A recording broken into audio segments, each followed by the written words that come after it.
This is the part where I give individual advice to those 4 personas I mentioned in my other video, and through my indisputable tips they too can become fighting game masters. Oh, who am I kidding? Before I go into this video, I need to preface it with some hard-to-swallow pills. I can tell you all the solutions in the world. I can point you in the right direction to the corner store that sells the Bible on fighting game enjoyment. But if you don't enter that store, if you do not want to follow my advice, then there's nothing I or anyone else can do for you. Some of the things I say are bold in that they demand that people change themselves in some fundamental way. They may ask you to do something difficult. But if you don't take the time to act on my advice, then why should I sit here trying to give you advice?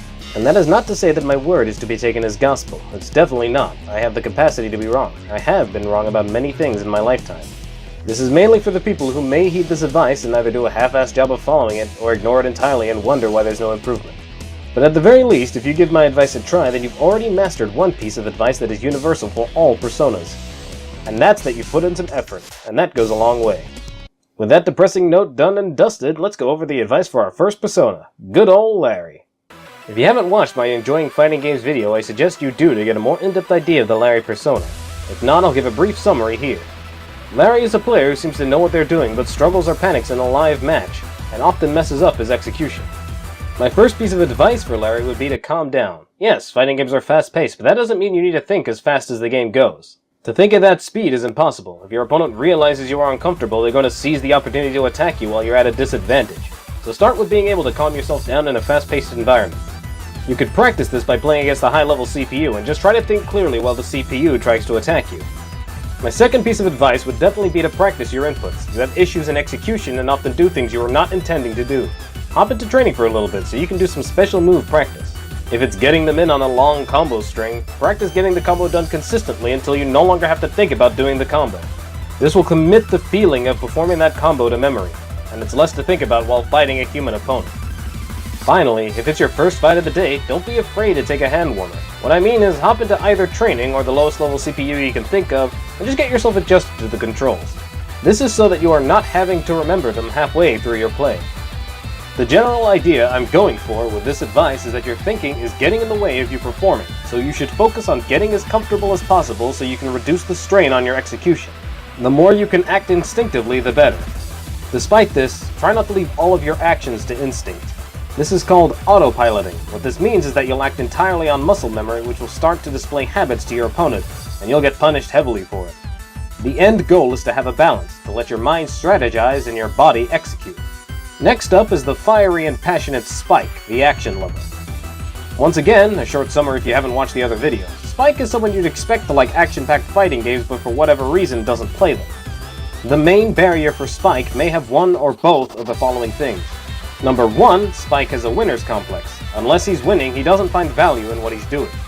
Number 2, Spike isn't willing or able to put in time to learn any complex inputs to overcome any executional barriers he may have.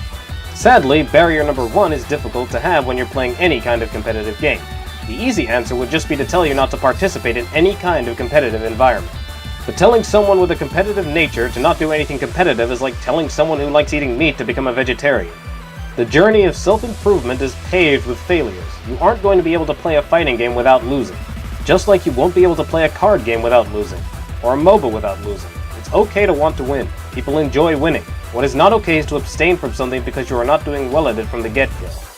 Barrier 2 is another toughie because the natural conclusion that fits a want-to-win mindset is to use it as motivation to get better. But in this case, getting better isn't possible under normal circumstances.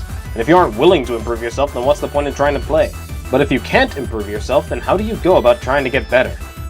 But here's an interesting thing I've stumbled upon. In my specific example of Spike, he's achieved a feat in a difficult game. That game is League of Legends. In preparing for this video, I consulted with my Spike on Discord on how he managed to get himself the diamond if participating in fighting games seems to be out of his depth. And he gave me a really simple answer. League of Legends is fun, I enjoy watching the streams, I got better at it, and it became a form of stress relief. This answer honestly bothered me. I couldn't possibly understand why he could suffer through so many humiliating losses in the most toxic community I can think of, and then it clicked. He had a motive to get better. There was a motivation for him to get on League and practice playing champions. And it sounds like this motivation came from enjoying watching League. He enjoyed watching the game. This provides us with the following conclusion. If he's into a fighting game, motivation can be gained from watching other players play. Why does this provide motivation? Because it gives a player something to latch on, something to focus on, something to aim for. To motivate oneself to enjoy a character, sometimes you need to see what that character looks like when played optimally. And then you can set a goal you want to achieve, which circumvents the second barrier, unwillingness to improve. Otherwise, it'd be better to just stop bothering altogether. There's no purpose to playing if you don't actually want to spend the time playing the game, and if you want to enjoy a game, why refuse to play? This particular piece of advice sounds a bit grim. Get motivated or give up, but enjoying any kind of game hinges on your motivation to play it. If you're not motivated to play, then it'll be impossible to enjoy. And if you're just playing as a one-off time with your friends, then make sure you're playing a game that has decent auto combos, or carries a stylish mode. At least stylish modes will often give you powerful combos without any of the difficult execution process. Next up is the introverted and new to fighting games, Timmy. As for our summary, well, I think that one sentence sums it up just fine. Advice for this section may be difficult, as Timmy is relatively new to fighting games. This means a lot of the advice I could give is generic in nature, and could honestly apply to any new player playing a fighting game. The advice I would give to a Timmy is the same advice one would give to any new player. They should select a single character, or a subset in games like Marvel vs. Capcom, and focus on playing that character, and use that character to overcome any executional barriers you may be having with the game. Once you've succeeded in your character's inputs, then you learn what combos that character can perform, and attempt to replicate them. Once you've been able to use a basic combo, you can decide where you go forward from there, learning how to operate in neutral, or learning what else your character can do. And while those are options a Timmy can use to improve on their own, bear in mind that eventually you will need to unveil that ability against and in front of other people. Fighting games require an opponent to play with, but if you're going into it only casually, then it's fine to practice against a CPU until you're ready to play your friends. Once you break that barrier of introversion, you can start taking advice from the Larry section, as most of your next few hardships will likely come from there. This section is significantly shorter than others, given that Timmy advice just tends to match up with new player advice. The only difference is that Timmys can have problems with introversion, which are a large wall that get in the way of putting yourself out there and improving at something you are interested in. And finally, the blame game champion, John. I don't think John needs any introduction, but I'll make a summary anyway. Johns have two main habits.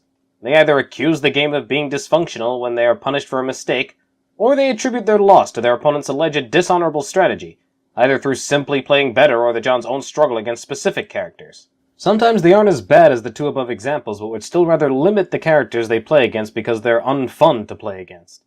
One particular John quote I heard after I'd wrote this script was, "No one wants to play against a character that's full of garbage." I don't want to be brutal, but it's not the character that's garbage, you just suck.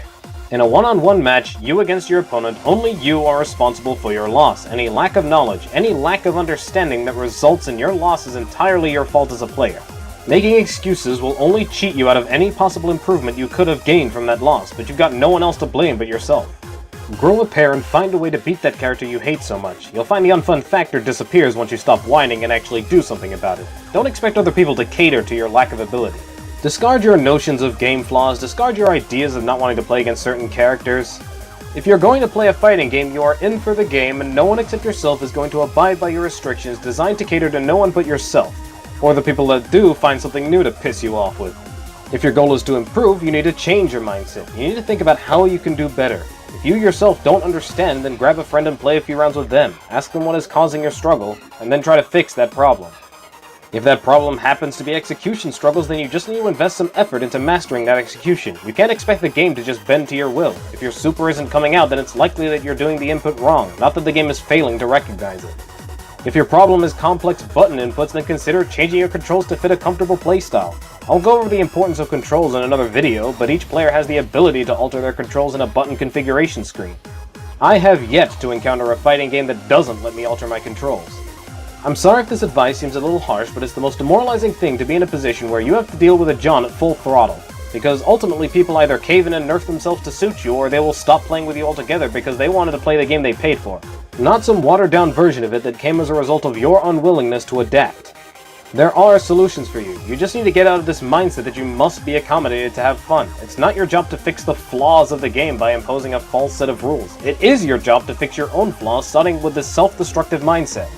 And if you're thinking, oh gee, I think you're taking this a little personally, let me explain why. I used to be a massive John in the past. I would hate certain characters being used on me. I would demand my opponents act according to my wishes, to play in a way that suited me. It was either that or I wouldn't play at all. It was awful. And then a man came along. A complex messiah walked into my life and showed me how unfair games can be. No matter how hard I screamed for things to change to fit me, there was always going to be someone who would follow my rules and push me to the end of my tether, or actively go against them for the same purpose. And it was at that moment that it hit me. The solution was never to avoid the things that I struggled with. It was to take them head on. If they weren't going to change, then I would simply change myself to meet them in combat until they were dirt under my feet. Don't oppress the people who play in a way that irritates you. Don't bar the strategies you deem too low for your standards. Relish in the challenge. A fighting game is a place where you can take the strategies and characters you hate and beat them to the point where they're no longer effective against you.